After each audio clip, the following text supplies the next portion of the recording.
नमस्कार, एक बार फिर से मैं डॉक्टर सुनीता चंद्रा लखनऊ से, Rajendra Nagar hospital and IVF centre, Morpheus Lucknow fertility centre. तो दोस्तों, आज हम बात करेंगे IUI और IVF। IUI क्या होता है, IVF क्या होता है। तो प्रेगनेंसी नेचुरली हो सकती है, जिसके लिए आपको किसी डॉक्टर के पास जाने की ज़रूरत नहीं है। लगभग 15% लोग अपने आप ही कंसीव कर जाते हैं, जिनको डॉक्टर के पास नहीं जाना रहता है और सीधे कंसीव करके ही जाते हैं कि डॉक्टर साहब प्रेगनेंसी है और अब आगे आप देखिए।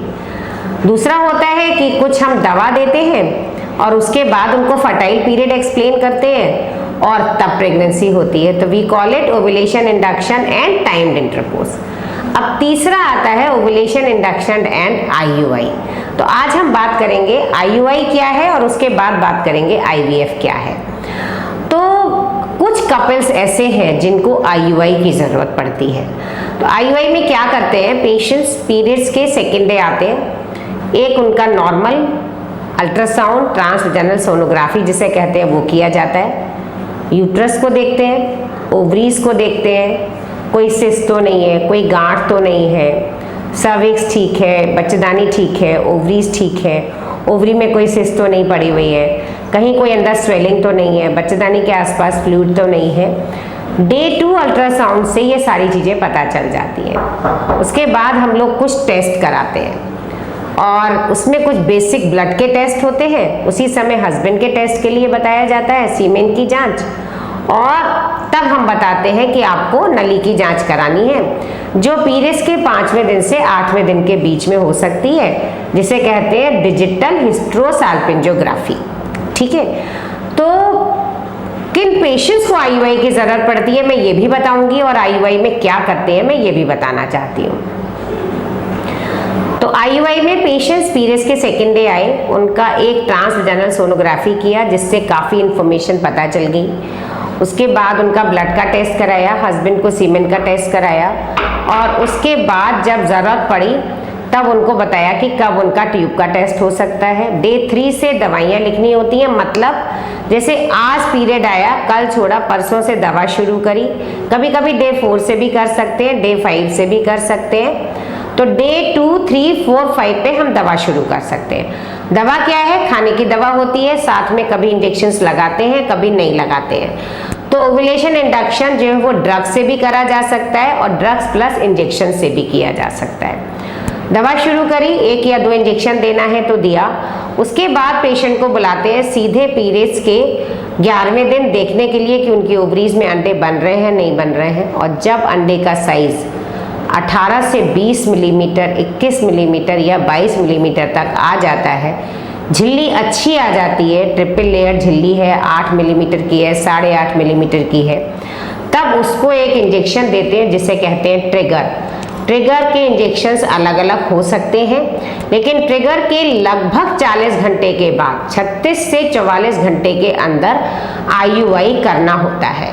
तो जैसे आज इंजेक्शन लगा, परसों पेशेंट को समय से बुलाया, उसके हस्बैंड को बोला कि आप सीमेन कलेक्ट करिए, सीमेन लिक्विफाई हुआ, उसके बाद उसको तैयार किया गया, और फिर जो तैयार किया हुआ बेस्ट सीमेन है 0.6-0.7 ml, वो पेशेंट के यूट्रस में इंसेमिनेट कर देते हैं। इसको कहते हैं इंट्रा यूट्राइन इंसेमिनेशन, क्योंकि हम सीमेन को डायरेक्ट यूट्रस में इंसेमिनेट कर रहे हैं। किस समय पर, जब बेस्ट टाइम है ओव्यूलेशन का। तो ओव्यूलेशन क्योंकि उसी समय हो रहा है, तो चांसेस ऑफ प्रेगनेंसी डबल हो जाते हैं। कुछ और भी बताना है, IUI के बाद पेशेंट को बिल्कुल रेस्ट करने की ज़रूरत नहीं है। 15 से 20 मिनट में घर जा सकती हैं, अपने काम पे वापस जा सकती हैं, अपने ऑफिस जा सकती हैं, घर के कामकाज कर सकती हैं, हस्बैंड के साथ नॉर्मल रिलेशंस भी, इंटरकोर्स भी कर सकती हैं। उससे कोई नेगेटिव रिजल्ट नहीं आता। सिर्फ एक चीज़ का ध्यान रखना होता है, बहुत वजन ना उठाएं, बस दैट्स ऑल। इसके अलावा कोई और बहुत बड़ी प्रिकॉशन IUI के बाद नहीं लेनी होती है।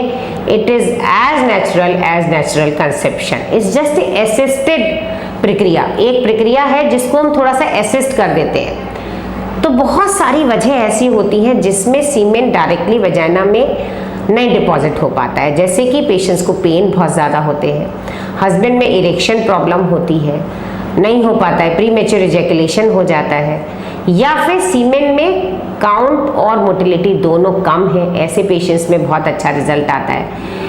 एंडोमेट्रियोसिस की सर्जरी होके चुकी है तो उसमें भी बहुत अच्छा रिजल्ट आता है। पॉलीसिस्टिक ओवरीज में जहां आप ओव्यूलेशन इंडक्शन करते हैं, साथ में यदि IUI भी कर दें तो चांसेस ऑफ प्रेगनेंसी डबल हो जाते हैं। इसके अलावा हस्बैंड बाहर रहते हैं 270 किलोमीटर, 300 किलोमीटर, 350 किलोमीटर, हर बार फर्टाइल पीरियड्स पे आना जाना नहीं कर सकते हैं।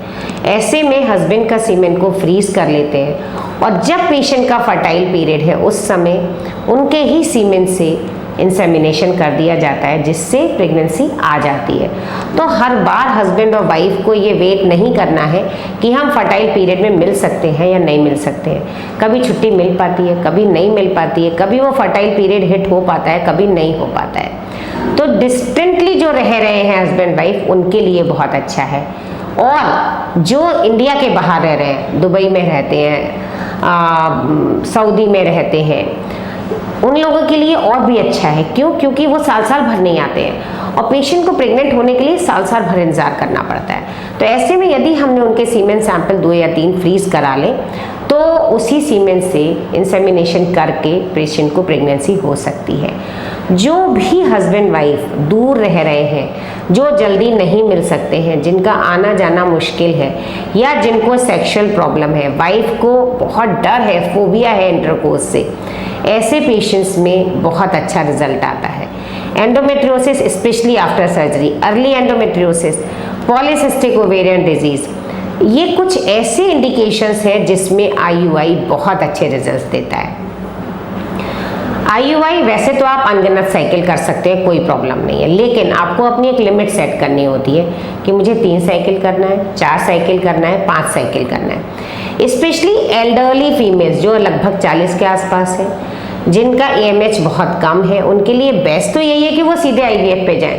पर यदि IUI कराना चाहते हैं तो 1 या 2 साइकिल से ज़्यादा ट्राई नहीं करना चाहिए, क्योंकि उनके पास ऑलरेडी एग्स बहुत कम है। तो दोस्तों, IUI एक बहुत ही सिंपल प्रक्रिया है जो काफ़ी ज़्यादा लोग अपना सकते हैं, जिसमें इकोनॉमिकल बर्डन बहुत कम है। कुल मिला के 10 से 12 हज़ार का खर्चा आता है। बहुत ज़्यादा बार बार आपको डॉक्टर के पास जाना नहीं पड़ता है, कोई आपको रेस्ट नहीं करना होता है, और यदि समय से आपका IUI होता है तो कम से कम 5 में से 2 लोगों का IVF बचाया जा सकता है। तो जो एक आंकड़ा है वो ये कहता है कि यदि ठीक से ठीक समय पर IUI किया जाए तो 20% महिलाएं IVF से बच सकती है। IUI के बारे में हम फिर से कंटिन्यू करेंगे अपने नेक्स्ट एपिसोड में, तो देखते रहिए। नमस्कार।